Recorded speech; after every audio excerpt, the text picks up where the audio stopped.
Assalamualaikum warahmatullahi wabarakatuh.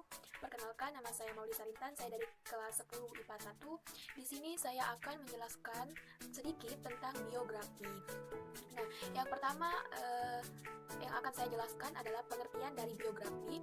Di sini biografi disebut juga teks yang berisi riwayat hidup seseorang yang ditulis oleh orang lain atau dirinya sendiri, yang berupa sejarah, latar belakang, pendidikan, perjalanan karir, rumah tangga, penghargaan, karya-karya besar sesuai dengan apa yang ia dapatkan sekarang.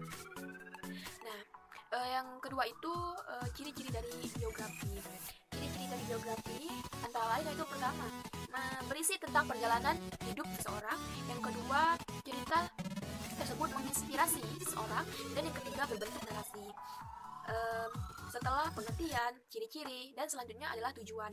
Tujuan dituliskannya sebuah biografi adalah untuk mengenang kembali sejarah tokoh, meneladani keunggulan tokoh, meniru apa yang dilakukan tokoh, dan menginspirasi hal-hal yang positif. Setelah saya jelaskan pengertian, ciri-ciri, dan tujuan dari biografi di sini, saya akan memberikan satu contoh biografi dari seorang tokoh yang sangat-sangat semua orang pasti tidak asing lagi dengan namanya. Yaitu saya akan menceritakan biografi dari seorang tokoh yang bernama Raden Adjeng Kartini.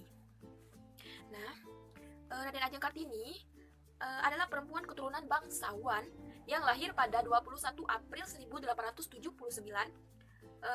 Raden Adjeng Kartini ini sendiri sebagai keluarga bangsawan berkesempatan untuk mengecap pendidikan. Pastinya seluruh rakyat Indonesia sudah tidak asing lagi kan dengan pahlawan yang satu ini.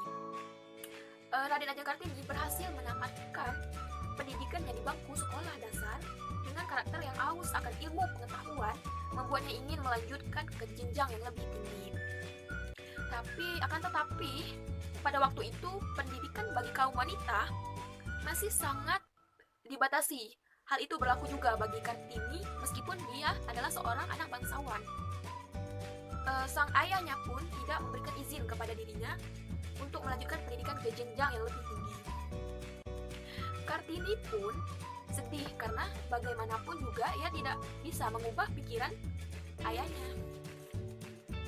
Raden Adjeng Kartini ini juga disebut dengan sosok yang wanita yang memiliki pandangan maju pada zamannya, walaupun dirinya sendiri terbelenggu oleh adat istiadat.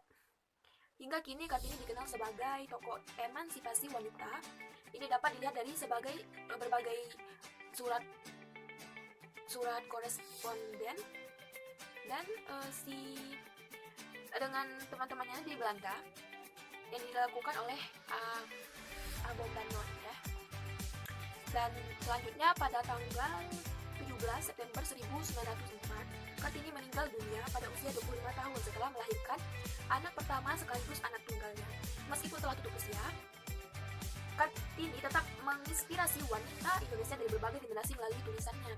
Tulisan tersebut terkumpul dalam buku yang berjudul Door Dies to Black atau Habis Gelap Terbitlah Terang. Sekarang Raden Adjeng Kartini resmi ditetapkan sebagai salah satu pahlawan nasional melalui Kepres nomor 108 tahun 1964. Selain itu, sebagai penghormatan terhadap jasa-jasanya, tanggal 21 April diperingati dengan Hari Kartini.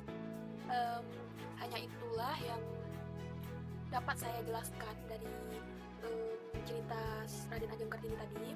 Nah, dari situ saya sudah mengetahui bahwa biografi ini memiliki tujuan, ciri yang sama persis yang saya sebutkan di awal tadi. Saya berterima kasih karena telah menonton video ini. Terima kasih.